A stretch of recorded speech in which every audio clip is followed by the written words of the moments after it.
While New York City gets a lot of attention from Albany, smaller cities across New York, like Plattsburgh, often see a lot less. And that is something some members of the state Senate want to change. The state Senate has launched a bipartisan listening tour over the next couple of weeks to hear what local leaders and stakeholders think could be done to boost 8 of New York's smaller cities, including Plattsburgh.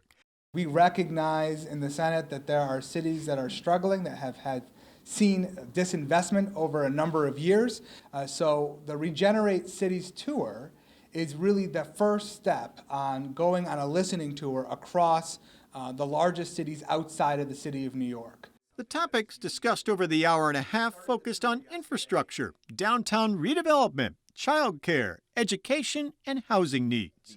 Mayor Chris Rosenquist wants more state dollars for infrastructure. He says the city focuses on roads and gets a lot of state funding for that.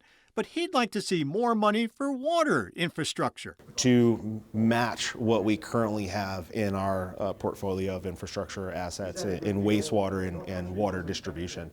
Something like that goes a very long way. The mayor says more state money for infrastructure frees up the city to spend on other things.